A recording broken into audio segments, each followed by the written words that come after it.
Season 5, Reluctant Caregiver. He said to me, "My grace is sufficient for you, for my strength is made perfect in weakness." 2 Corinthians 12:9. Servant of God. My heartfelt vow to be a servant of God was being put to the test. I hoped this proposed assignment was like the pregnancy and Calcutta request, turning out to be a theoretical surrender. But not this time. When Dad died, with my sister and brother still working full-time, and with Carl and I retired, I realized everyone assumed Mom would live with us, with me. For years, I had been powerless when it came to shaking off the angst and anger that settled down on me with each visit to my folks. I had learned to survive annual 3-day visits, but I knew the thing, that nebulous, indescribable mother-daughter tension, would consume me. That night, I tossed and turned, unable to imagine myself caring for Mom without resentment and self-pity. "Help, God, help," I moaned over and over, giving myself a pounding headache. "Lord, this is the hardest thing you've ever asked me to do. I judged Dad for not loving Mom well, but I can't do any better unless you take away the thing." In the next room, Mom slept soundly. She was like a lost lamb, struggling with Alzheimer's, but trusting the Lord to be her shepherd. When morning dawned, I opened my Bible to where I'd left off reading, Daniel 9. What I read made me catch my breath. Daniel was groaning. "Hear your servant's prayer. Listen as I plead." Thoughts flashed back almost 20 years to when I had vowed to be a servant of God. A servant. I had vowed to be God's servant. I remembered the time I received a call from Mom, crying because she and Dad had a nasty fight. That kind of call was unusual. She always wanted me to think well of Dad. I decided to take my stressed-out Mom for a 5-day getaway. "A few days of pampering and you'll be refreshed and able to cope again," I promised Mom. I brought teacups and videos and lotions and potions. I wanted to serve, and Mom was eager to be served for a change. I offered a foot rub, which was appreciated, but she asked me to rub her legs also. That was irksome, but okay. I planned a picnic, but Mom wanted to swim first. "Okay, go ahead," I sighed. "But I want you to go with me, dear." I chuckled. "No, Mom, I just did my hair. I don't want to get wet." "But I want you to come." "You go ahead," I urged her. "We've plenty of time." "But I want you to go with me, and I want you to do it cheerfully." Oh, I felt the heat rising within me. She headed for the pool, and I knew she expected me to follow. Indignation boiled, but I got into my swimsuit. I slid into the pool, hanging on, angrily kicking in place with all my might. Mom got me into the water, but she couldn't get me to be happy about it. Giving up on my attitude, Mom left the pool to get dressed. I stomped around the pool, fuming, asking God how I could spend the afternoon with her when I was so angry. Suddenly, I remembered. Sing. "If you will serve, I'll lift your burden, take all your anger." I sang, and the rolling boil was transformed into laughter. The anger dissipated. Reading Daniel's anguished prayer right after I knew Mom needed to live with me stirred up those 2 flashbacks of writing a song vowing to be God's servant and then singing my servant song to chase away the thing, the annoyance at feeling controlled. How could I have forgotten? I had vowed to be the servant of God. Mom was his child. How could I complain if my master asked me to care for one of his daughters? I enjoyed serving someone when it was my idea, but this was not my idea. I felt cornered. However, I couldn't blame Mom, my siblings, or Carl. I knew it was my master asking me to serve him by accepting this caregiving assignment willingly. It was decided that Bonnie, my sister, and her husband Gordon would help Mom close up her house and life in Nevada, and I would fly back to Oregon to make preparations for when they drove her to Corvallis. When my flight left the runway in Reno, the nebulous thing was so heavy in me, I was amazed we could get off the ground. Once in the air, I didn't want the plane to land since I would be descending into an ocean of duty. I would now be responsible for my mother and all the arrangements that needed to be made for her to live with us.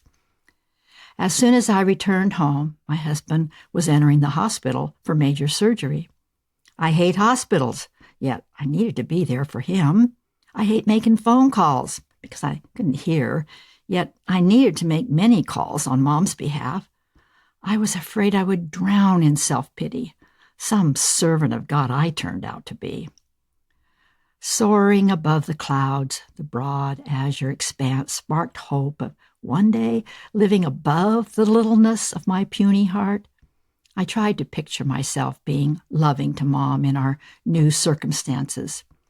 I would have to invite Mom to my Tuesday Bible study, but that was my support group.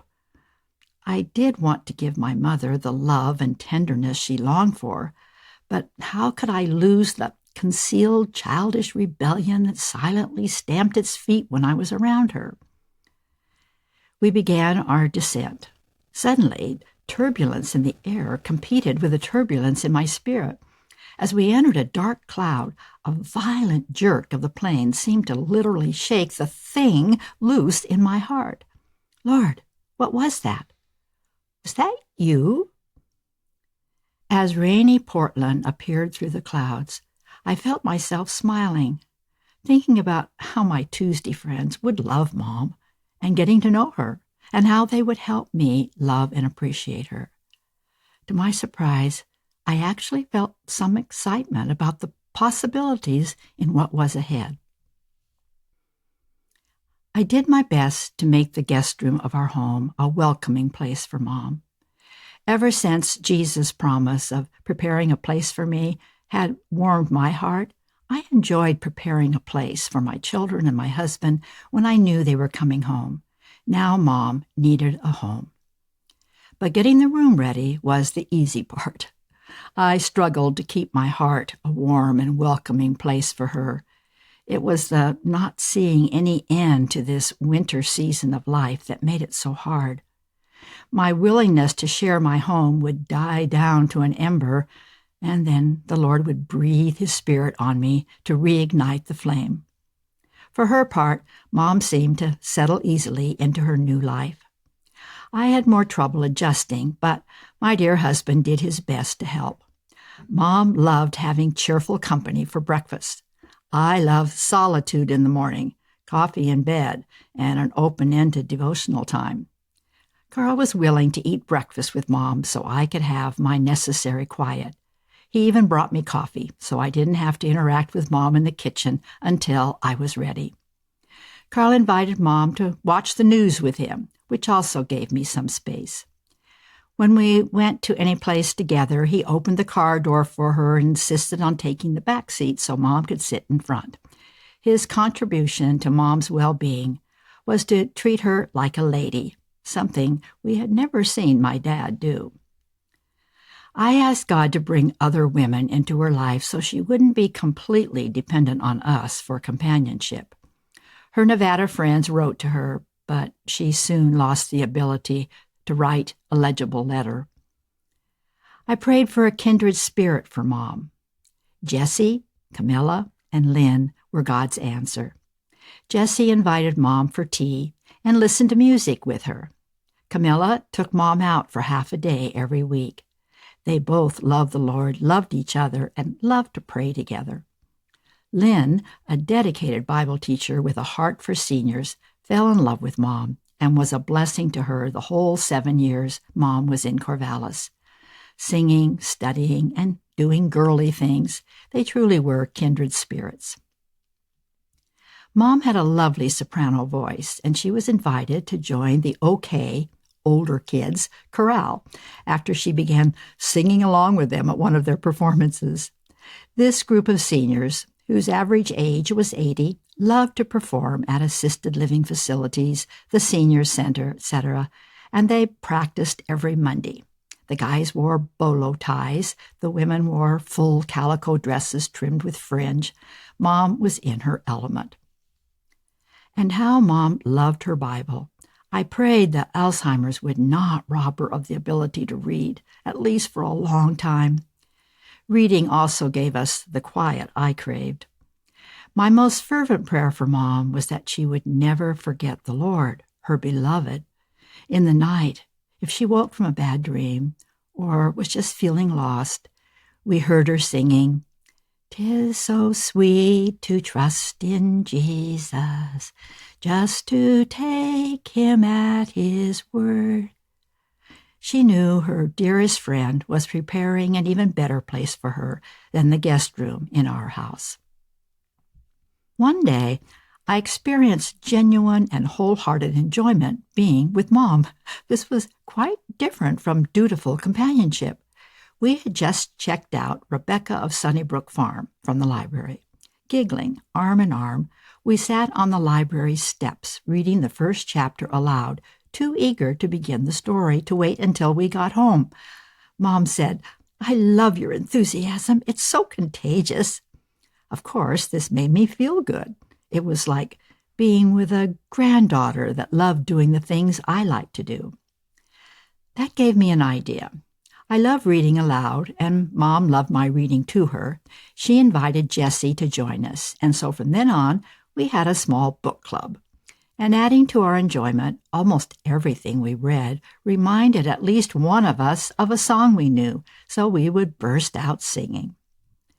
Reading aloud to Mom and singing with her was fun for me, and she was so appreciative. That made me want to do things for her and with her. She liked her new life, living with one daughter, spending school holidays with her other daughter. Unlike living with Dad, she now went to church as often as she wanted. She wasn't being constantly opposed or denied anything, so she lost the need to try to manipulate or control her circumstances. In fact, she basically submitted cheerfully to whatever her family chose for her. She appeared to be relieved to be in a Christian home, free from the tension that came with being unequally yoked for 60 years.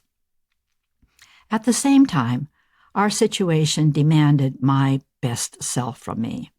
I had to be generous with my time, my means, my praise, my encouragement, because Mom was vulnerable and needy of those things. This did not mean I had become a virtuous woman, but it did mean God was gracious and patient and able to use whatever was available to accomplish his purposes for both Mom and me. There were still struggles. I still had to suppress impatience and annoyance and seek solitude for myself. But the mother-daughter thing was gone forever, shaken loose in the heavens by one with more power than my puny will. Hug your mother. Mom seemed to crave closeness with me as much as I craved solitude.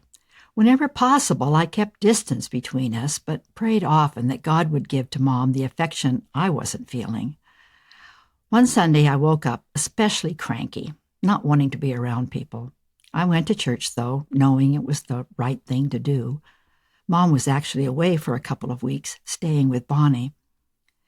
As the service started, I was annoyed to see that an intellectual scientist was going to give the children's sermon. I was sure it would be over their heads. "What is a hug?" he began. He's going to talk about hugs? That was not what I expected from him. "Did you know Jesus likes to be hugged?" he asked. The children responded with blank stares. "He does. When children wanted to climb on his lap and hug him, the big people who were his friends tried to shoo them away. But Jesus said, no, let them come. And they hugged him, and the Bible says he blessed them. So how can you hug Jesus?" They quietly responded, "I don't know." Jesus said that what we do to other people, we are doing to Jesus. One way to hug Jesus is to hug your mother. My cranky, critical spirit thought he should have included fathers, but then I realized, with a jolt, God was trying to tell me something through this intellectual. One way to hug Jesus is to hug your mother, he had said. It was easy for me to love Jesus, and he wanted me to hug my mother. That evening, I talked to Mom on the phone, trying to sound loving, but honestly, thankful that she was still at Bonnie's. Mom startled me with her effusive response. "I miss your hugs, honey. You always make me feel so loved." Really? I thought I was seldom loving or affectionate towards Mom, although I did my best to act the way I hoped to one day feel. Mom needed to feel loved, so God covered for me and somehow had been miraculously transforming my dutiful obedience into love without me realizing it. What a wonder. Learning to wait. Tears of self-pity combined with the rain falling on my windshield threatened to blind me. I pulled into the parking lot of a McDonald's, pillowed my head on the steering wheel, and gave in to the need to let the tears flow. Lord, I am so ashamed. You miraculously took away the thing between Mom and me, but here I am, crying in self-pity again. Mom had been with us a year, enjoying having Carl and I at her beck and call. She was gracious and thankful, but always wanting to be with me. Lord, I want my own life back. I'm rushing my errands so I can get back to Mom, resenting the tether I'm on. For how long? I'm ashamed of my selfish heart that wants to escape this responsibility. Leaning back in the driver's seat, I saw my Bible on the passenger side, left in the car from Sunday. Obviously, I had not read from it since then. Lord, will you speak to me? Do you hear my cry? Propping the Bible on the steering wheel, I opened to the Psalms, and a phrase caught my eye. Bring me out of my distress. Yes, that's what I needed. I started at the beginning, Psalm 25. Oh my God, in you I trust. Let me not be put to shame. Let not my enemies exult over me. But Lord, I am ashamed. I am my worst enemy. My enemies, self-pity, selfishness, self, are exulting over me. Indeed, none who wait for you shall be put to shame. Really, Lord, if I wait for you? The years of living my mother's life instead of my own appear to be stretching toward an unending horizon. What do I do with my sin and shame as I wait? They haunt me. How long must I wait for you to deliver me? I'm trapped. Make me to know your ways, O Lord. Teach me your paths, for you are the God of my salvation. For you I wait all the day long. I remember the day I joyfully vowed to be your servant instead of serving myself. You shifted my perspective, so I saw the greater value and privilege in being your servant. You gave me another way of looking at waiting. To be a waiter is to be at your service. You are reminding me again in this psalm, he teaches the humble his way. You set the example, Lord, when you humbled yourself and washed the disciples' feet. And you told us that when we serve others, we are serving you. How could I forget? As the rain eased up, so did the struggle in my soul. The Lord served more memories to me, the ways God had rescued me from myself in the past, his compassion towards my shame, his forgiveness, his willingness to wash me whenever I needed to be cleansed again. I remembered his tender mercies with me, and I was stirred with desire to give back to him and to share his love and kindness with those who needed them like I did. I then understood he was giving me that opportunity in my mother.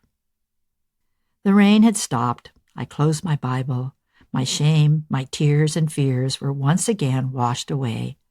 My Lord had waited on me. Drifting.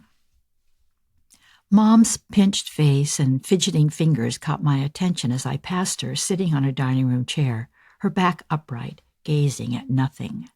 I backtracked, knelt down beside her, and looked up into her face. "Mom, what's the matter? I can see something is worrying you." It had been 5 years since Mom's diagnosis of Alzheimer's disease. Her faith in God's love and His care for her had given her a deep measure of peace and acceptance up to this point. Although never a self-confident woman, she bravely tried to present a good face. However, pain-filled eyes now turned towards me. She moved her lips and then closed them, eyes avoiding mine momentarily. "Please talk to me, Mom. I know something is troubling you." Finally, her words surfaced. "I'm drifting." Her hands fluttered over her heart. "I feel like a ship without a sail." Amazed at this unexpected ability to articulate her feelings, I said, "Oh, Mom, I'm so sorry. That's what Alzheimer's does. I wish I could help you." My heartache must have shown in my eyes because Mom said, "I don't want to be a burden to you, dear.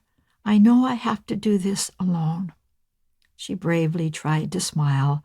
Her lower lip quivered. "I know, Mom, but there are other boats within calling distance. I don't have a sail in my boat to give you, but I can still come alongside you. We can talk, at least, and keep up each other's spirits. I want to know what you're feeling. One day I may be adrift, too." "Oh, the ocean is so deep and so wide," she murmured faintly. "Yes, Mom, just like God's love.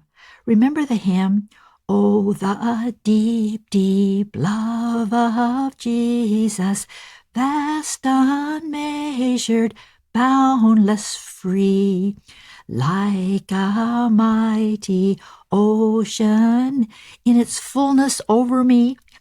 I sang the words to this powerful melody that rolls like ocean waves. "Mom, can you rest remembering His love is underneath you and all around you, that you're being carried in the current of God's love? Oh, honey, teach that song to me."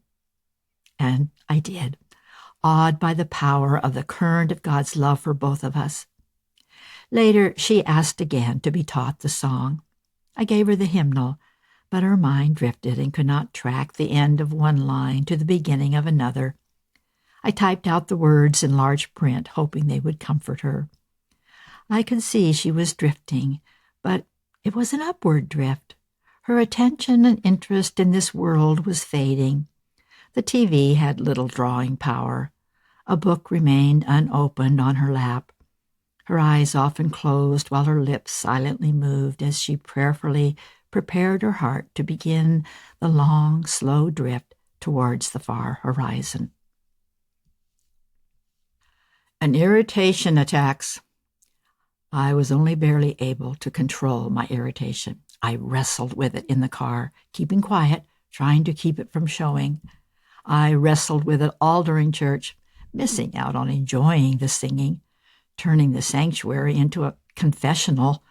My movements and tone of voice were snippy when helping Mom find her place in the hymnal and taking her jacket off and on and off again.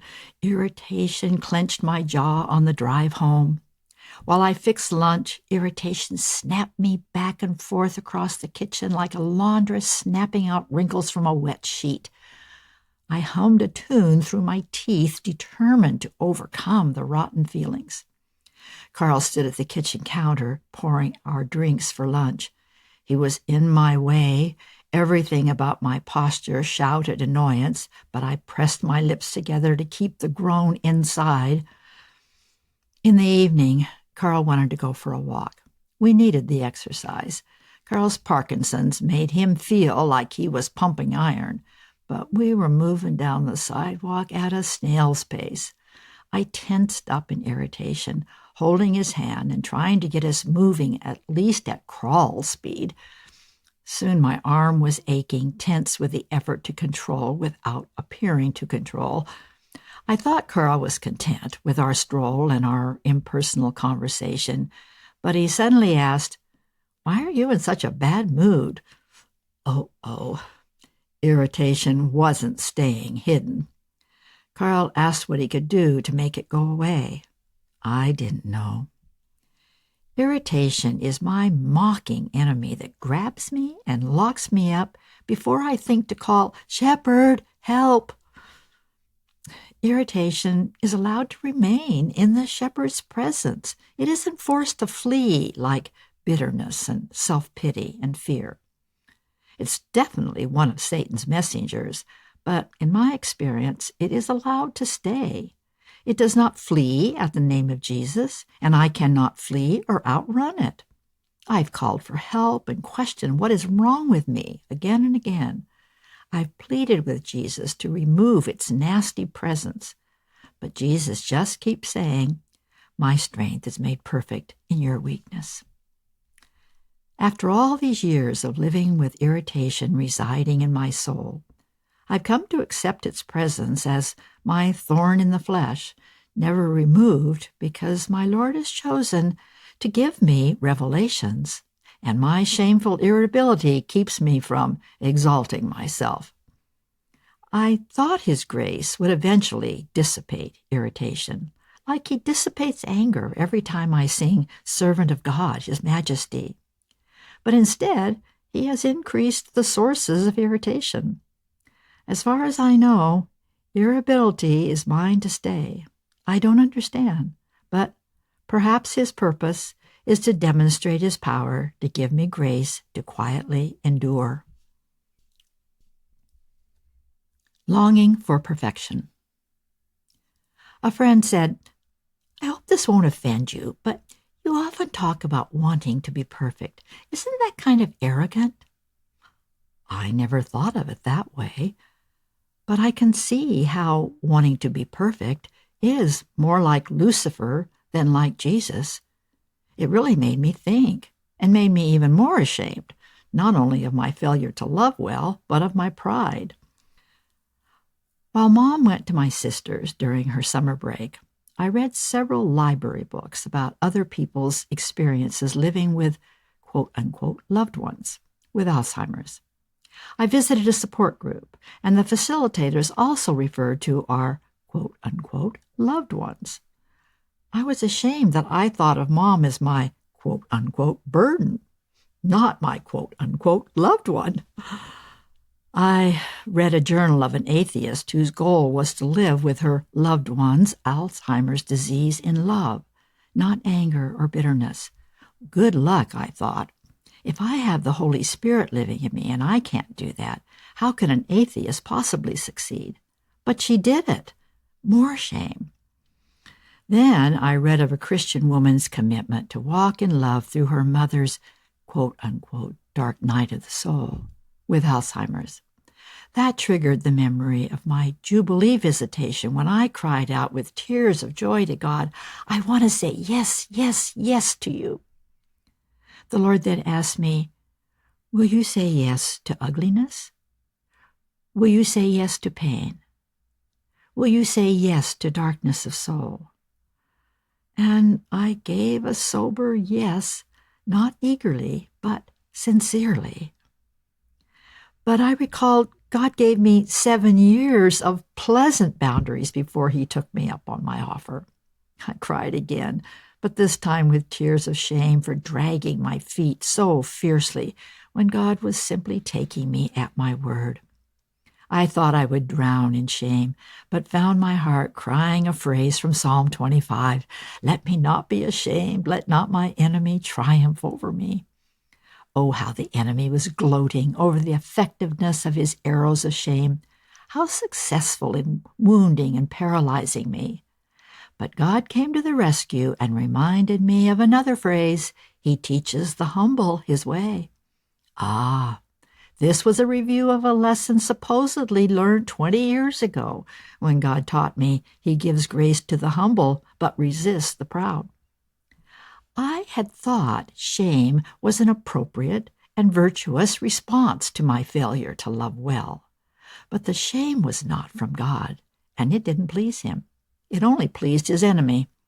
The attitude God wanted was not humiliation, but humility. There's a world of difference. One is a poisoned arrow that paralyzes and weakens, hanging one's head, while an injection of humility from the Lord gives life, makes one stronger, able to hold up one's head and one's hands to receive all the grace God is prepared to give to the humble. This has been a life-affecting revelation. If each failure leads to a fresh shot of humility, I can even rejoice in my failure. God is so wise and so good. His ways are so different from ours, but effective. So I was prepared to humbly live with my failure to love well. But something wonderful happened. God was changing my heart, and to my surprise, I was honestly loving Mom and loving her well. When I willed myself to do it, I failed miserably. And when I accepted that failure as a tool to keep me humble, God's love started freely flowing through me effortlessly. Humble recognition of the impossibility of loving well or making myself perfect pleases God so much more than my obsession with loving perfectly. This was reinforced one morning when I awoke, hearing God ask me, "What do you want?" Without thinking, I blurted out, "To be good." Gong. Wrong answer. Backpedaling. I tried to word my heart's desire into more spiritually correct language, but found that my instinctive blunt answer revealed the honest but wrong desire of my heart. I told God what I wanted more than anything was peace. He said He could give me peace, but that He wanted me to know more of Him than peace. Honestly, I thought I'd be content with peace, but I didn't want to say no to God, so I just kept quiet, enjoying the peace. But now God is showing me that I thought peace came with being good, and being good, perfect, was the ultimate goal, and that is wrong. Well, what then? What is the bullseye to focus on? Then words from Psalm 27 came to mind. One thing have I asked from the Lord, that I shall seek, that I may dwell in the house of the Lord all the days of my life, to behold the beauty of the Lord. King David loved God more than anything else, and his failures only made him love God the more. His failure to be righteous made him love God's righteousness. His failure wisely made him love God's wisdom all the more. I'm very encouraged by Psalm 25's 3 references to waiting on the Lord. Wait implies passage of time, God's timing. If He has not yet made me perfect, then I don't need to be ashamed. The work and timing is all His, not mine. I need to remember that in Hebrews 11, He says He's not ashamed to be called our God, even though we've not yet received the promise of our completed perfection. Journaling. January 28. Bonnie and Gordon and Carl all agree with senior services that it would be good for Mom to move into an adult care home while she's quite able to adapt to change, rather than wait for a crisis. She can no longer be left alone in the house, and Carl's needs are increasing. My mind goes back and forth over what Jesus would do in our situation with Mom. He did hand His mother into someone else's care, but that was in order to die for us. If caring for Mom were keeping us from fulfilling some assignment God had given us, that would be one thing. But that's not the case. For me, it's about personal inconvenience and annoyance. It's about not liking who I am when she's here. But I won't like who I am when she's in a home and my conscience sends me there to visit. Lord, I remember thinking you were telling me I didn't have to keep Mom with us to be right with you, but you were giving me an opportunity for receiving blessing if I chose to receive it. I don't want to miss out on your blessing, like I did when you nudged me to visit the dentist's wife who fired me. We've already invested 3 years of our life into blessing Mom, but I can't see how Mom herself can be a blessing to us. I know that sounds arrogant, but how is she a blessing? January 29. Oh Lord, you surprised me with the blessing of Mom deciding on her own to resign from OK Corral. No one wanted to hurt her feelings, but she couldn't keep up anymore. When she recognized that herself and chose on her own to let go of that pleasure, I ran to hug her and heard myself exclaim, "Oh, Mom, your acceptance of this blesses me so much." How foolish I was to not see how Mom was blessing me. That realization set me free in my spirit to let God choose the place that would be best for her. Lord, what is the right thing to do? Lead us down the path that will result in well done, the path that will lead us and many others to see the awe of your glory. Please. January 30. In rereading the thoughts of the last few days, it is apparent my thoughts and prayers too often focus on what's good for me rather than what is best for Mom. Forgive me, Father. Let me try again. I don't want my prayer to just sound spiritually correct, but I want it to be the Holy Spirit in me praying. So, Holy Spirit, what is our prayer? I believe you led me to pray right the other night, that Mom will request a home and that she'll be given by you a loving home, whether that's here with us, with you, or somewhere else. January 31. Yesterday, I prayed that since Mom's life was going to be so miserable in any of the homes I've been researching, could he in his mercy just take her? Apart from how her care affects my life, apart from all my mixed motivations, the bottom line is, from my limited earthly perspective, that the very best thing for Mom would be to get to go home. She would love that. But since that didn't look likely, nor that I get to go home, and you know I would love that, I just gave up struggling over Mom's future and Carl's and my future and gave it to Jesus to figure out. Then God gave us a surprise that has me still giddy and overflowing with joy. Senior Services found a residential care home for Mom. Carl and I went to look at it, and Carl thought it was so lovely, he said, "If she doesn't want to live here, I will." Carl picks her up from Bonnie's tomorrow. I wonder how she will receive the news. February 1. Still many details to be worked out, but a second blessing and surprise blew me away. When I presented the news to Mom, she responded perfectly, said she was overwhelmed by God's provision, and said she was so excited, doesn't seem worried or agitated at all. Today I hope to take her to see the place, and she seems to be really looking forward to it. Oh, God is good. I'm discovering that the more we feel we are being forced down into darkness, the deeper we are being pressured towards the Lord's heart, our source of joy. When I hit joy after being so low, it just gushed, erupted out of me, overflowing. Laughter, skipping, singing, joy unspeakable and full of glory. I sang it as Carl was bringing Mom back from Bonnie's. What a joy to hear the same song burst from Mom's mouth when she heard about her new home. Oh God, when I asked you to take Mom home, you must have been grinning over the surprise you had planned for us. February 2. Before Mom came back, Carl and I celebrated our 44th wedding anniversary. Today, we are rejoicing that we will get back what we had when we left Mother and Father to cling to one another. Carl so often took the back seat, literally, to my mother's growing needs. I'm guessing that God knows Carl's needs are going to be increasing, and that's one of the reasons he's freeing up more of my time and energy. I can now sing again with a grin from ear to ear. Yesterday morning, Mom's first words to me were, "All night I've been grinning from ear to ear."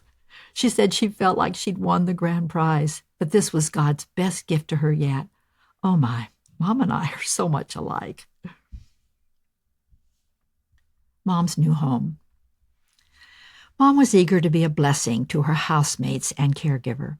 We were both disappointed that she wasn't actually allowed to physically help anyone by invading their personal space, but she was compliant with the rules and adapted with few complaints. Carl and I took her to church with us each week, and she spent Sunday afternoons at our house. I took her with me to visit some friends each week. 2 of her friends visited her regularly and took her for outings. I was surprised one morning with a call from the caregiver. "Your mother's pulse was at 40 for a couple of hours yesterday. Today she's having another weak spell. The doctor wants her to go to the ER and to be checked out." When I arrived at the care home, Mom was sitting in a chair, covered to her chin with a fuzzy blanket. She was softly singing, eyes closed. "Be still and know that I am God. Be still and know." I drove her to the hospital. The ER doctor explained her pulse rate was low because she wasn't getting enough oxygen to the brain. This made her vulnerable to fainting and falling. She needed a pacemaker. I began to see what senior services meant when suggesting that living in a care home might be better for Mom than living with her daughters. Never had it occurred to either my sister or me to check Mom's pulse rate or to consult a doctor about her dizzy spells. We thought she just wanted attention.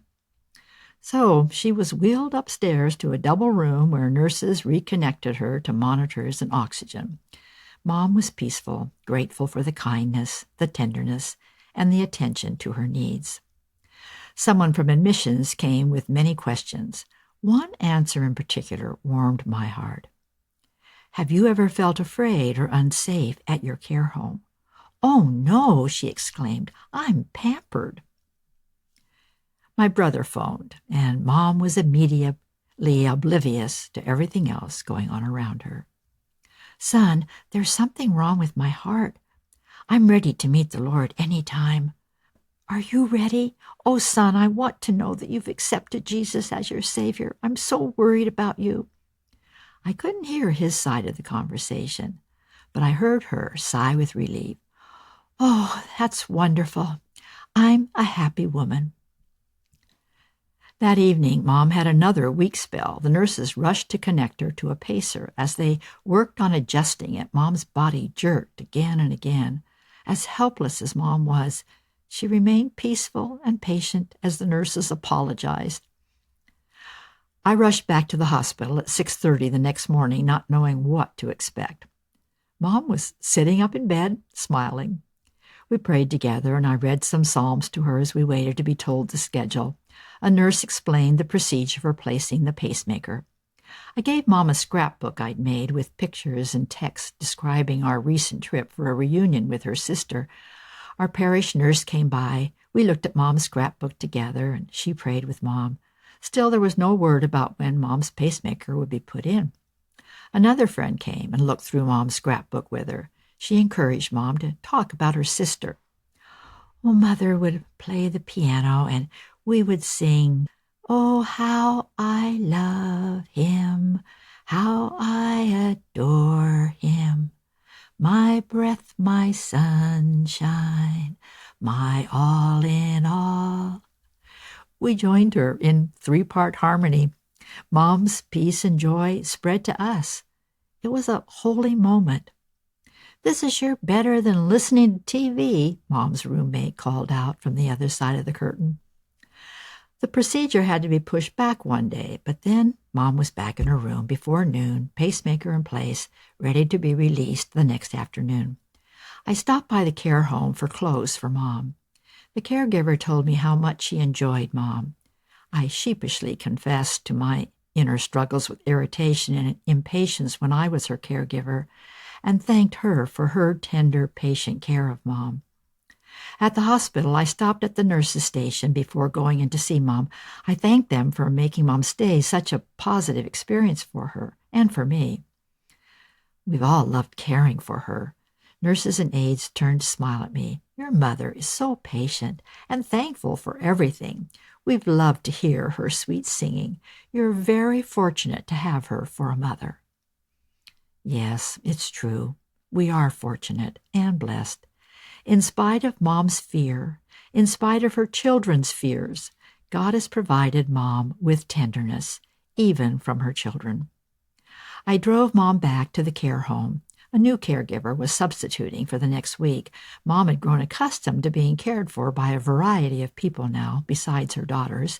She enjoyed telling them of her days of being a nurse's aide and how she had loved caring for those dear people. When I passed on to Mom what I'd just been told, that this caregiver used to work at a clinic and was experienced in doing follow-up for patients receiving a pacemaker, Mom's face lit up. It's a miracle. It truly is, she said, and leaned back in her chair, secure and warm in God's tender care.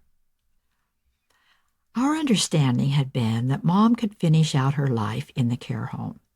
But after a year and a half, there were changes. Mom mentioned praying for one of the caregivers and forgiving her. Forgiving her for what? Mom didn't want to gossip. Next thing I knew, that caregiver had been fired. I was uneasy about the lack of communication between the owner of the care home and the residents' family, but unsure of what to do. Mom's beloved took care of everything again. Mom quite suddenly forgot how to sit and then how to walk. 3 times an ambulance was called to take Mom to the hospital, and the hospital sent Mom back, unable to find a cause for her sudden weakness.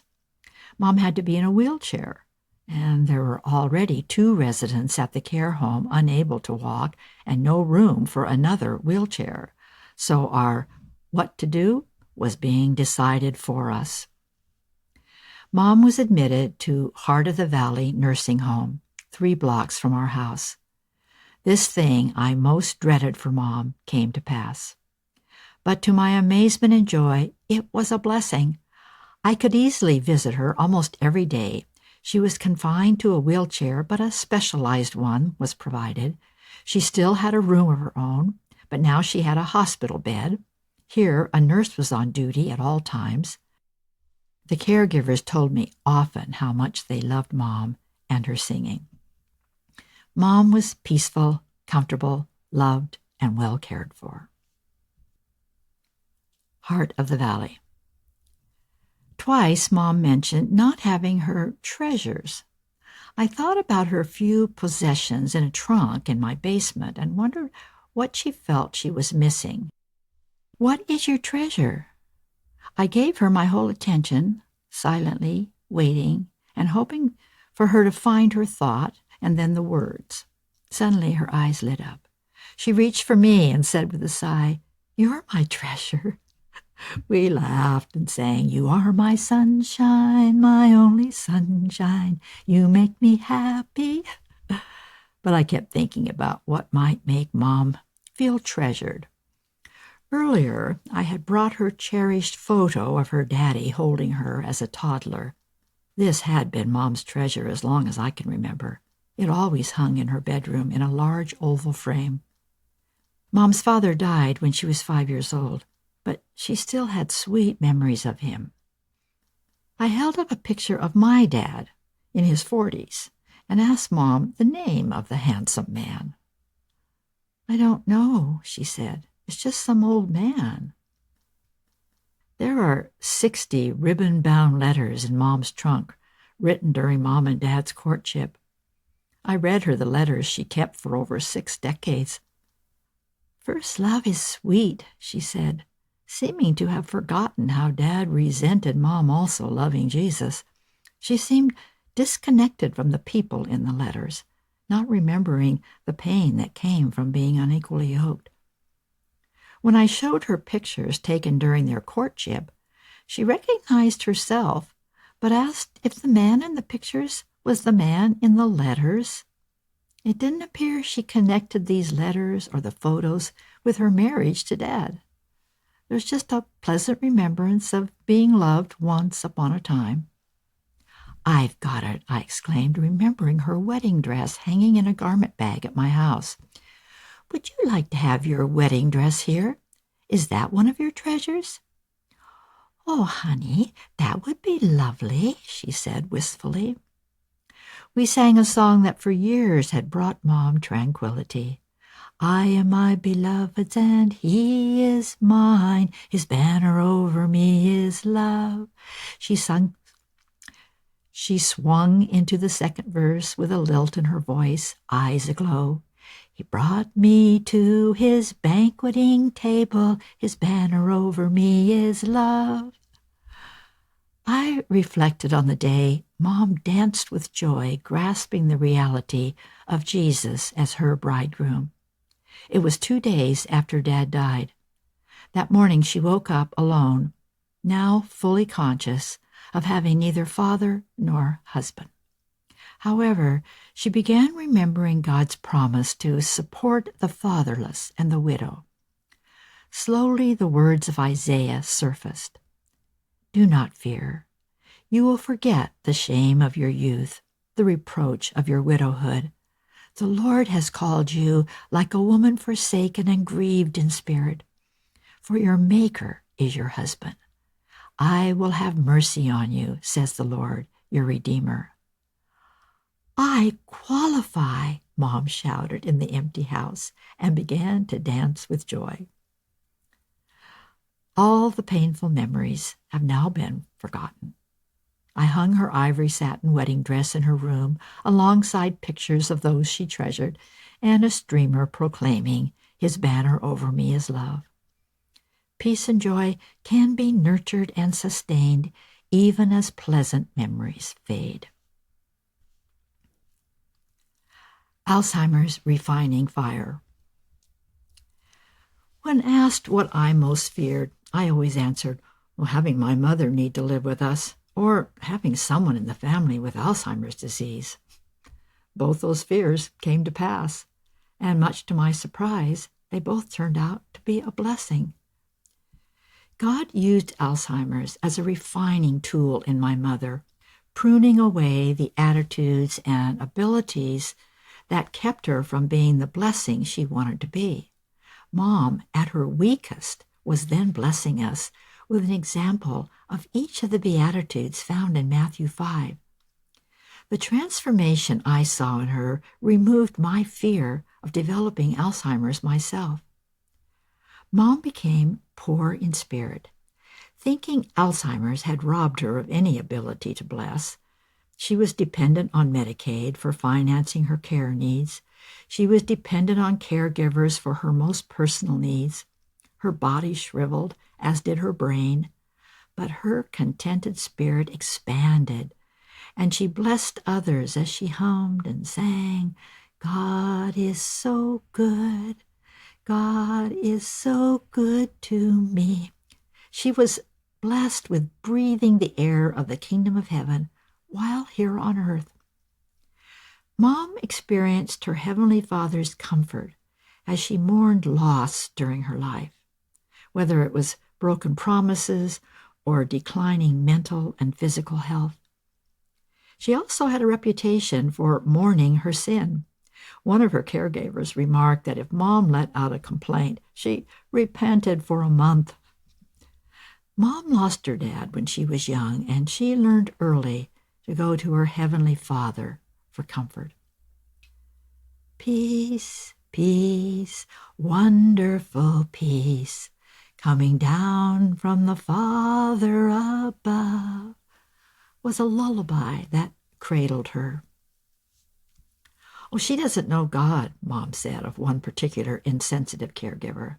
"I need to forgive her." She extended mercy to people who hurt her. She often prayed for Dad, "Father, forgive him. He doesn't know what he's doing." She enjoyed the fruits of living under God's mercy, which caused her to often break into song, "I will sing of the mercies of the Lord forever. I will sing. I will sing." In her 60s, Mom served those she called my dears, the elderly in her community, going far beyond the call of duty. Their response to her gentle, sacrificial ways gave her the earthly satisfaction of being a blessing. Living for Jesus, a life that is true, striving to please Him in all that I do. She forgot how to write her name, but she could still harmonize. Her whole life she hungered and thirsted for righteousness, and her Lord satisfied her. "'Tis so sweet to trust in Jesus, just to take Him at His word," I heard her singing as soon as I entered the lobby of the nursing home. We finished the song together, proclaiming the joy of trusting the Lord to those seated in the lineup of wheelchairs in the corridor. God is the one who made Mom pure in heart and revealed His sweet presence to her. Whether she was in her wheelchair or bed, this was her theme song. "And He walks with me, and He talks with me, and He tells me I am His own." Through the years, her overly zealous attempts to lead her husband and children and grandchildren into making peace with God brought her persecution, especially from her husband. But she heard the Father call her His child, and the pain of rejection by the people she loved only caused her to be a stronger witness to the joy and blessedness of being a child of God. There were many years when Mom was so annoying that I cried, "Oh God, please don't let me be like my mother." But today, I pray, "Please, Lord, help me be like my mother." The sum of the former annoying things about Mom do not compare with the value and blessing of the gift she gave me. Her contentment, peace, and joy filled me with awe. How I hope to be able to bless my children by being content with whatever God chooses for me. Each day I walked home from the nursing home, overflowing with gratitude to God for how He transformed the things I feared the most into daily blessings. On November 8, 2009, Mom walked out on the other side of the valley of the shadow of death, still fearing no evil, her soul restored. During each stage of Mom's life, she knew the Lord was her shepherd because she did not lack for anything of eternal worth. Surely, goodness and mercy followed her all the days of her life, and she now dwells in the house of the Lord forever. My calling recalled. I had daydreamed about being Mrs. Carl Lawrence and taking care of him, hoping to keep him alive so he could fulfill God's calling. That would be my service to the Lord. 50 years later, God patiently worked with me to fulfill my role as caregiver to this precious man after the romantic glow of sacrificial love wore off. At 18, I had not yet recognized my intense sensitivity to sound and moods, nor my craving for regular times of solitude to soothe my ruffled feathers. It took a lifetime to become aware of my self-protective habits. I was not proud of them. They were brought to the surface by my mother's needs and then Carl's retirement and ensuing identity crisis. Solitude is good, wonderful from my perspective, but the Lord was not going to let me use it as an excuse or escape from active involvement in other people's lives. Carl didn't want me involved in his doctor visits. Some doctor somewhere told Carl he had slow advancing Parkinson's, and the side effects of medication would be worse for him than the disease. We assumed this explained his multiplying symptoms. I never questioned Carl's explanation until it was too late to trace down who said what. I don't know if it would have made any difference, since Carl's symptoms were so scattered. He was diagnosed with diabetes. Doctors operated on an aneurysm, did a triple heart bypass, and surgeries for fractured vertebrae. However, it was unexplained pain in his leg or his feet or his gut or his head that changed him from a man who never thought about his body to a man whose body regularly occupied his thoughts. A neurologist later ruled out Parkinson's and pronounced Alzheimer's as the cause of his cognitive impairment, but that still left so much unexplained. We decided to just accept God knew Carl's body and the problems it presented, and we would trust him to take care of us. We were so encouraged by the way God used Alzheimer's in Mom's life that we were mentally prepared to let its refining work be done in us. She had set us a wonderful example with her trusting acceptance of God's plan for her. But what a refining process in both Carl and me. Mom died in November, and in December, Carl and I flew to California for Christmas with our children and grandchildren. We were determined to be in a good mood. Watching Mom become so blessedly poor in spirit had made Carl aware of how resistant he had been to the loss of identity that came with his retirement. His bitterness about not having a platform from which to share all his years of accumulated insights had become an embarrassment for me and eventually for him. Even our daughter had been astonished at the sight of her dad she had never seen before. But this Christmas, Carl was determined to redeem himself in our eyes by being poor in spirit. At our son's house, the whole family took turns with nausea, coughing, headache, and crabbiness. Carl was hit hard with the virus, became dehydrated, weak, and cranky. I was used to feeling irritated, but Carl was one who usually could handle any discomfort with grace. I was surprised at his annoyance with my attempts to nurse him. The night before our flight home to Oregon, Carl woke with chest pain and cried out for me to call the paramedics. He was transported to the hospital. Tests were run, but nothing specific was found. However, he was too weak to walk more than a few feet. I couldn't imagine how to get him through an airport terminal onto a plane. After much thought and prayer, I decided to get a sleeper on Amtrak. There was a station near our home, so I thought it would be an easier trip than flying. What was I thinking? The trip was a nightmare from beginning to end. The swaying train increased Carl's fight with nausea and balance. He insisted on going to the restroom alone. I knew he was too weak and confused, but he refused my help. He ended up pushing the call button for the attendant when he really meant to flush the toilet. I barely got him back to his seat before he collapsed, angrily growling, "Stop controlling me. I don't want a caregiver. I want a wife." I was shocked. "I knew when your mother died I'd be your next project. I've been dreading you controlling me as you controlled her." My head was spinning. Carl had never said anything about this before. I stood to flee into an empty sleeper across the aisle, but his accusing voice stopped me. "You have to control. If things don't go your way, you just do what you're doing. You walk away." I sat down, swallowing sobs. "You make up your mind your way is right, and there's no point in even talking about it. You want power and glory." "What?" I cried out in dismay. As suddenly as he had exploded, he was finished.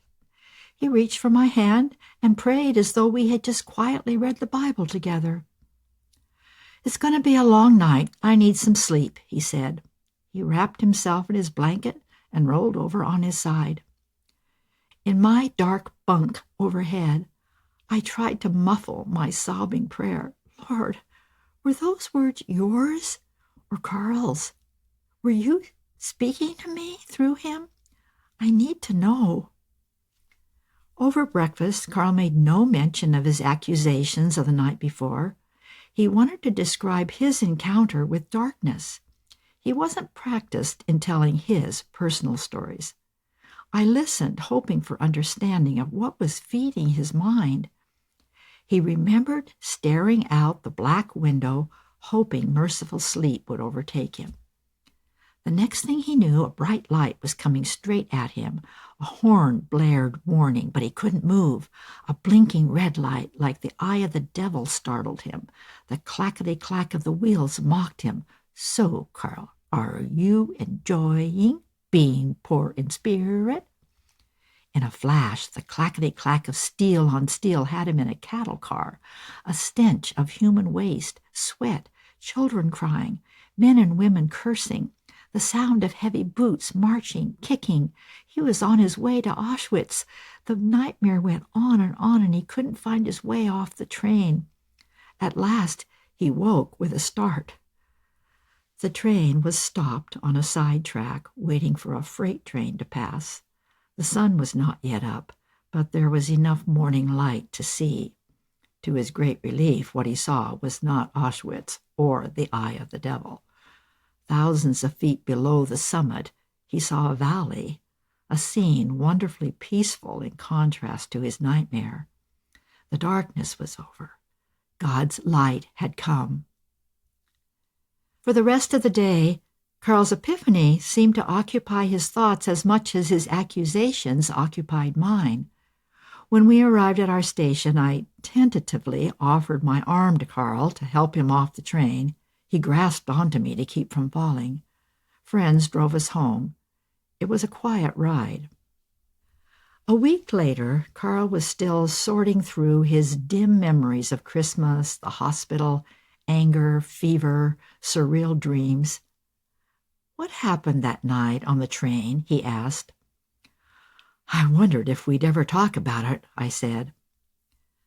"I have a sick feeling I said some things that were pretty ugly." I forced a smile. "If you really want to know, I'll show you my journal." I let Carl read the dialogue I recorded here and my prayer. "Lord, it is ironic that the very thing I think of as your assignment for me, to love and take good care of Carl through his growing needs, is the very thing Carl is demanding I not do. He does not want to be my assignment. I'm very confused and angry at Carl. I feel completely misunderstood regarding my motives. For the last 24 hours, I've had only enough grace to keep my mouth shut, but not enough to graciously accept the accusations. Carl acts as if that awful night never happened. I do acknowledge I try to control a lot of things, and that I want to walk away when I see I'll be given no control over a situation. But I know I'm not after power and glory. Speak, Lord. Speak light into the darkness of my heart and mind. Help us help each other without causing hurt. God once again used my journaling to help Carl see my heart's desire. To my great joy, I was able to make this journal entry a couple months later. Carl has been so cheerful since we've been home. There's something different about him. He is relaxed and patient and thanks me for everything. I haven't seen any irritation from him when I adjust his clothes or offer my arm. Something in him has been tamed? Oh, Lord, he really seems poor in spirit. To Carl, being poor in spirit had come to mean giving up his desires and rights, humbly accepting whatever God allowed. To me, being poor in spirit meant humbly recognizing every good gift comes from God. Both definitions required humility and patience from us, whether God cast us in the role of caregiver or care receiver. Carl was as reluctant to need a caregiver as I was reluctant to be in that role, knowing how impotent it made Carl feel. We hoped and prayed Carl would recover his strength and not need my help. A naughty Easter. Easter Sunday, Carl came to me with horror etched on his face. "I can't remember how to tie this." He held out his purple paisley necktie, the one his mother gave him early in our marriage. He had worn it every Easter since. Carl swore and hit the wall in anger. But of course, the anger was fear. And immediately Carl's greatest fear was his anger. He fought so hard and long to be poor in spirit, and realized he was feeling what he had felt on the train when he exploded with bitterness.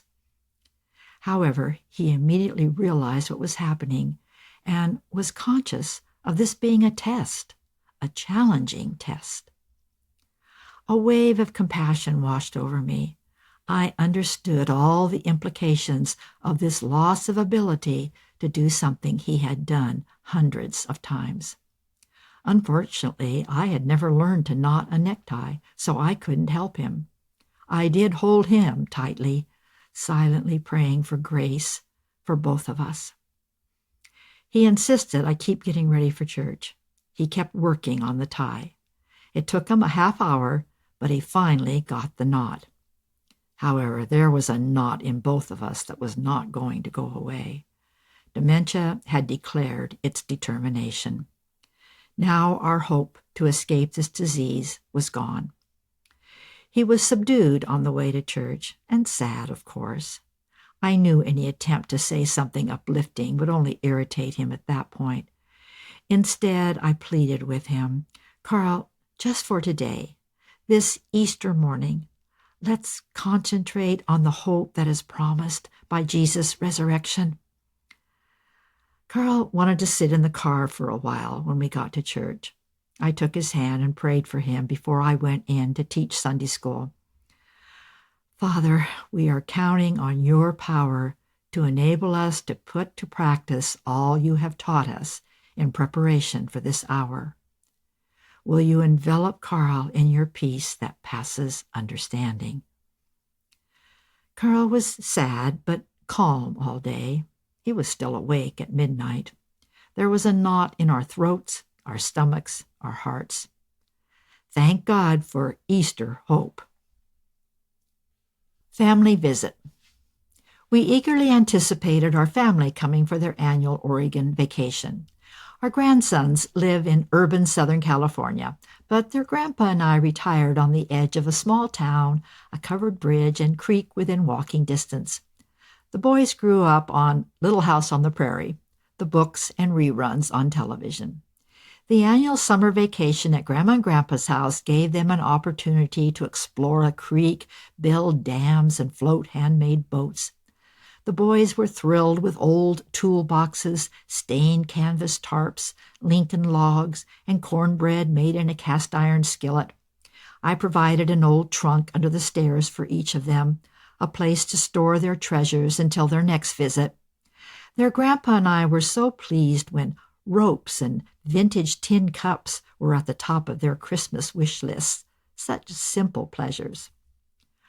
I was taken aback the first time I heard my grandsons using the word modern as a derogatory slang term. It was quite comical for this old-fashioned grandmother to see a cherubic curly-haired 4-year-old wrinkle his forehead and discard a pea shooter, disgustedly pronouncing it modern because it was made of plastic. Charles Ingalls was their model. Long hair, Western slouch hat, suspenders, boots. Their parents' retro taste in clothing and vintage decor fed into the playful mentality that old was good and modern was bad. My sweetest memories of those innocent days was when Levi was 7 and announced he wanted to be baptized by his grandpa in a horse water trough and wearing overalls. He clearly had his own specific old-fashioned vision. Fortunately, we had gracious friends with a small farm and a long, clean watering trough for their 4-H sheep, willing to make them available for his envisioned baptism. Grandpa wanted to be sure Levi understood getting baptized in a water trough wasn't just an old-fashioned game, but a lifetime commitment that extended into the modern age. Grandpa was serious as he asked, "Why do you want to be baptized?" "It's one of the parts of obeying God," Levi said. "It's an extra and important part, and it's telling people that I believe in him. I feel like it's telling God that if I didn't know about him, I'd be lost. I think everyone who believes in Jesus should get baptized because it's not like it costs $1,000,000. Hiding a grin, Levi's dad asked him, "But why do you want Grandpa to be the one to baptize you?" "He's special to me. I won't be scared because Grandpa is doing it. I trust him. Because he's my grandpa, and when he does something, he does something. He wouldn't do something if it wasn't true." Levi was quiet, thoughtful for a moment. "Grandpa's godly, nice, generous, a stubborn man," he quickly added, "a good kind of stubborn. Like, if he believes in something, he's going to really believe in it." As we gathered in front of the barn and watched Grandpa baptize Levi, I sensed this was a timeless moment, neither old-fashioned nor modern, but an action that was filled with eternal value. It was a wistful summer for me as I saw the boys first fall in love with duct tape, then move on to Legos, skateboards, and lightsabers, discovering more and more modern inventions that captured and transformed their idea of simple pleasures.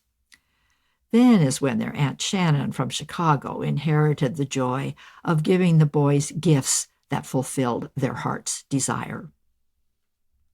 The next couple of summers, Carl was mostly homebound when the family visited.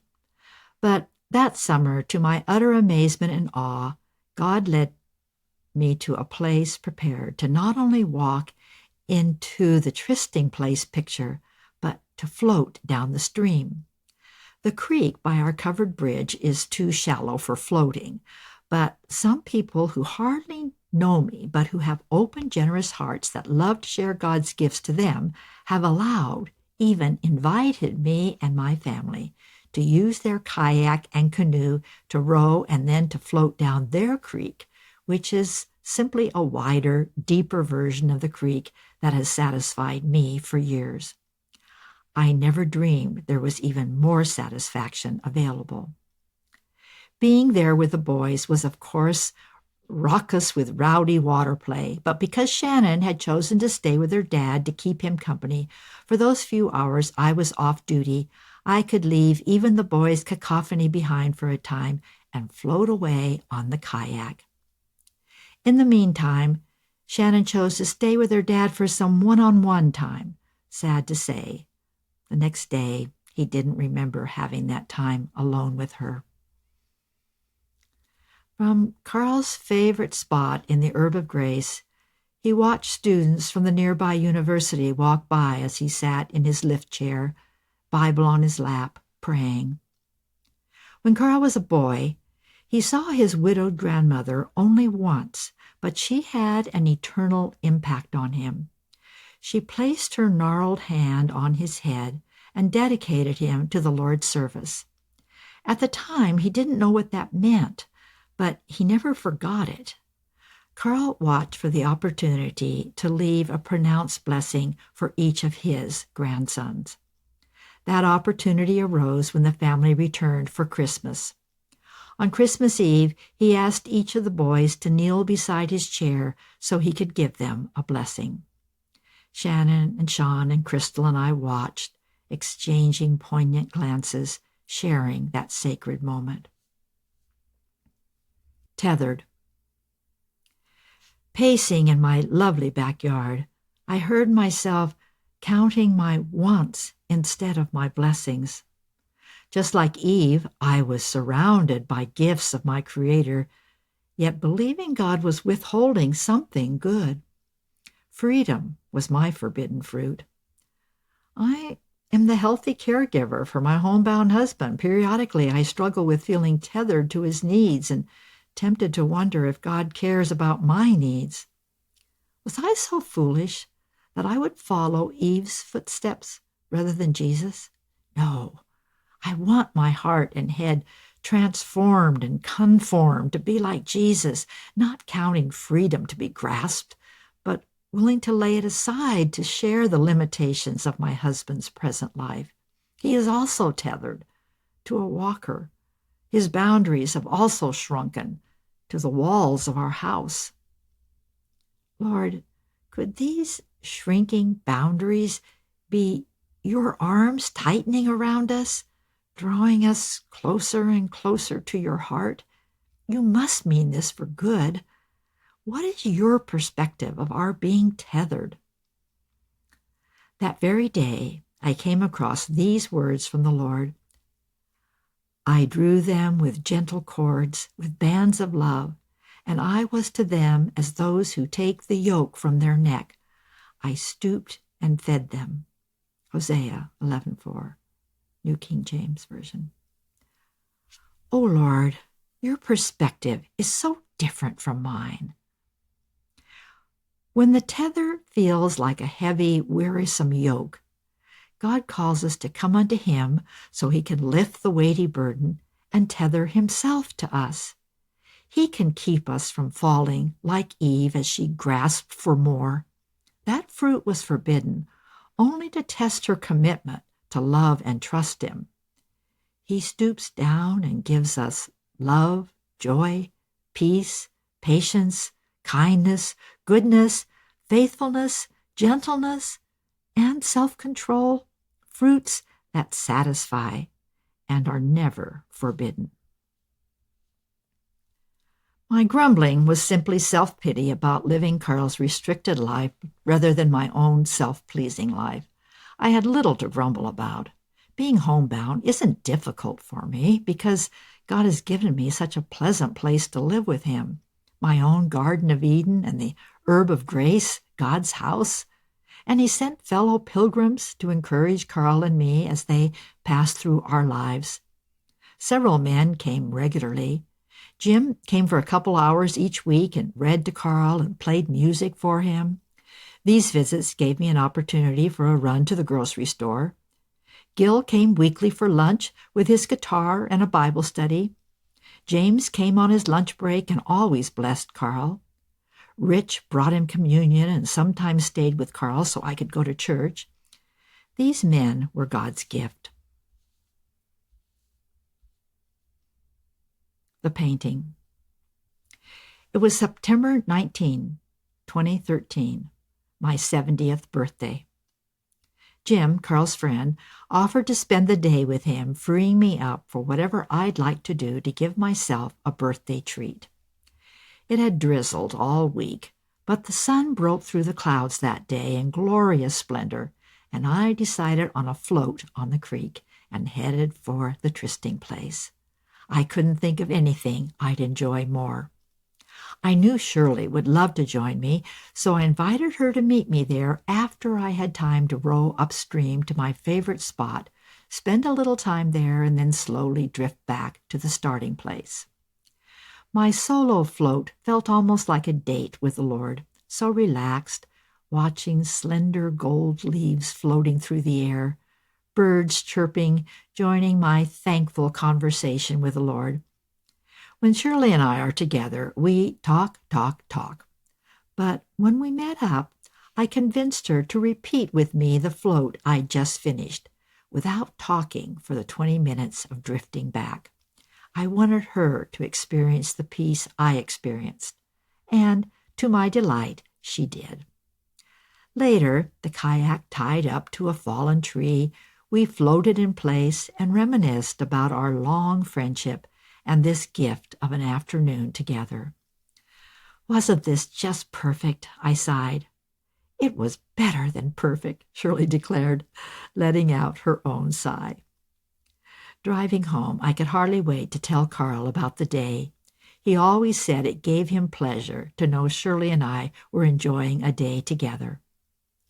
40 years ago, Shirley gifted me with a painting that became my vision of the trysting place, the painting I longed to enter. And God orchestrated that Shirley and I could spend my birthday together, floating down the creek in her painting. I couldn't have asked for a more perfect gift. Dignity found in indignity. As Carl's body failed him, my goal was to preserve his dignity. I failed miserably in my awkward attempts, but ultimately his innate dignity preserved my own. Committed to caring for my husband until death do us part, I was not prepared for the physical, mental, and spiritual gymnastics involved, so much harder than I had imagined. A body without muscular control is unwieldy. It's still disconcerting to remember my clumsy attempts to move my husband from bed to commode to walker to wheelchair, groaning under the weight and grief at my undignified handling of his body, which deserves so much better. His spirit was strong, but his physical body had always been weak. He was used to his intestines' demeaning failures and was not perturbed about what to me would have been unbearable humiliation. His sense of humor held him in good stead when caught in embarrassing situations that paralyze most people. But I've never been good at laughing at bathroom humor. I wanted to treat my husband's body with dignity, but even with the help of commodes and catheters and diapers, a Hoyer lift and hospital bed, urinals and bedpans, I could only blunder and stumble and cry with shame at my inability to provide genteel care.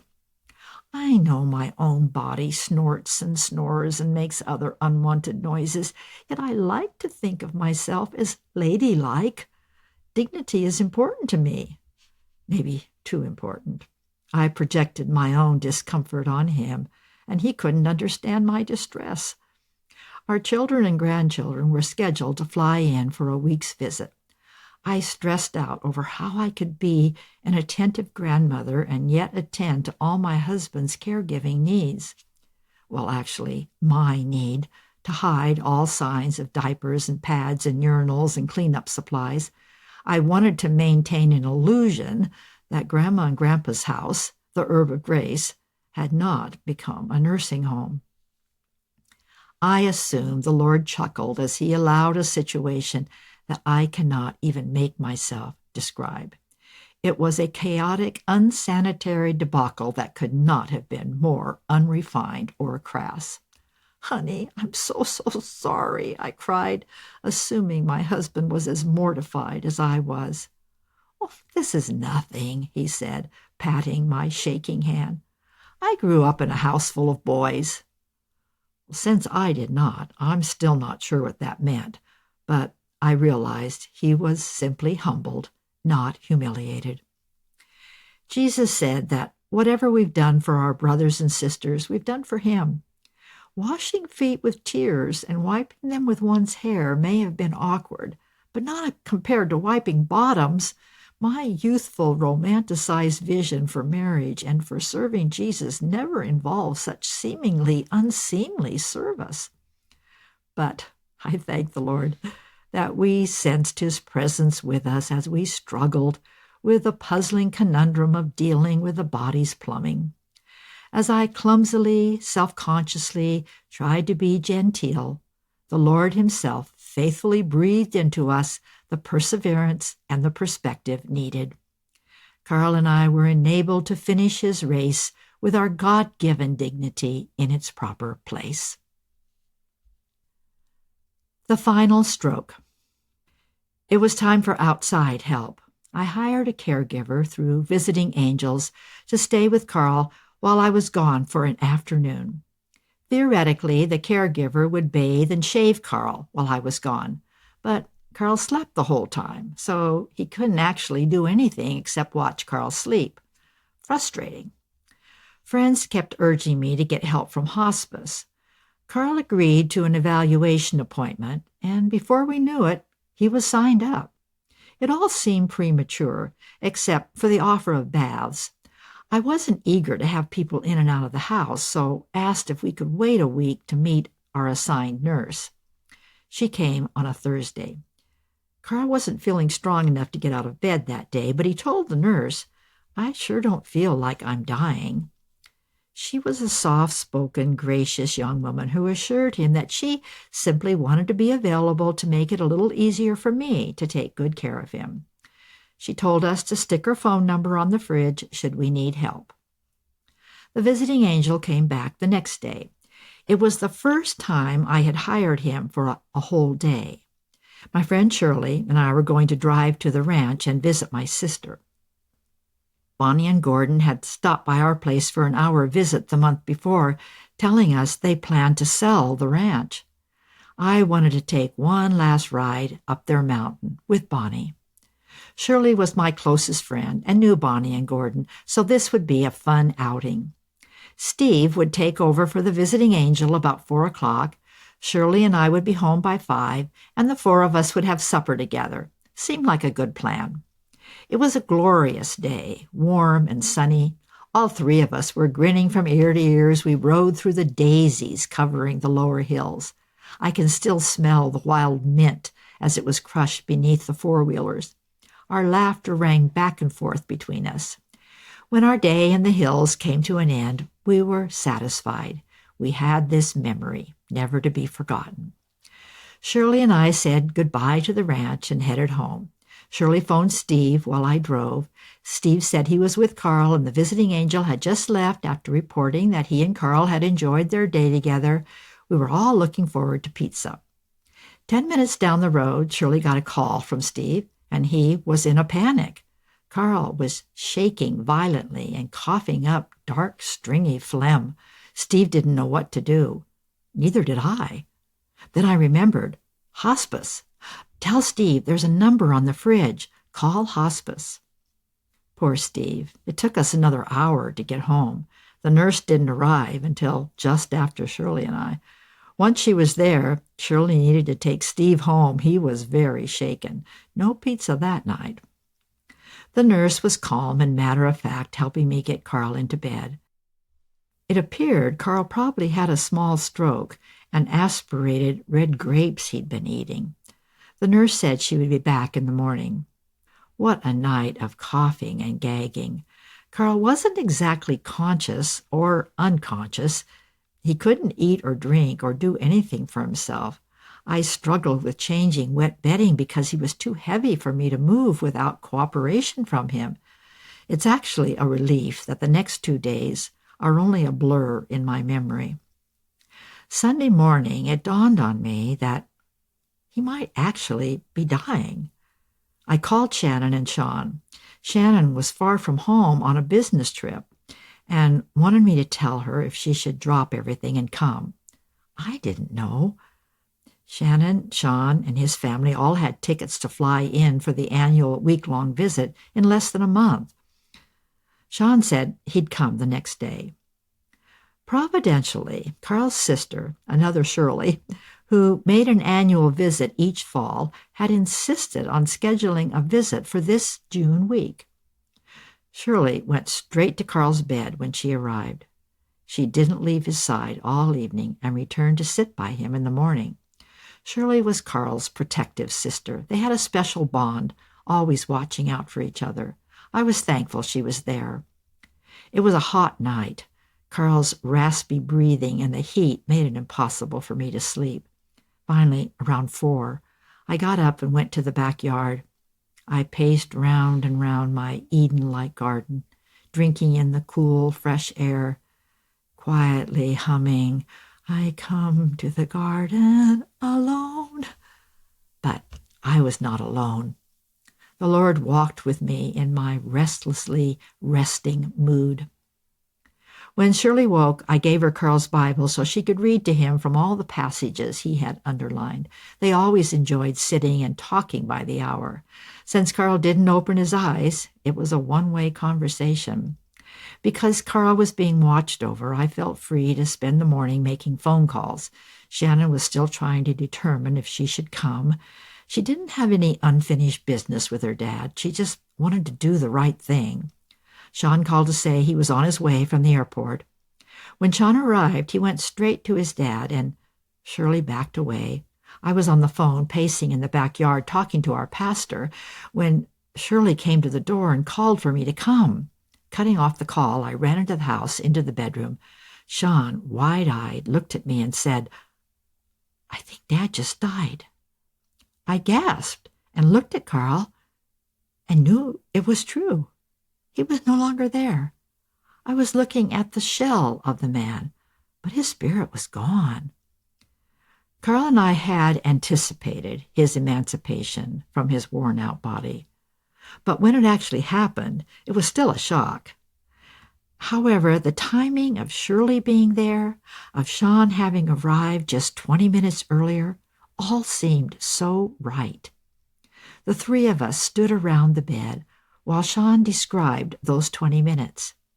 He had brought letters with him from each of his boys, letters from Carl's grandsons telling him what they would always remember about him.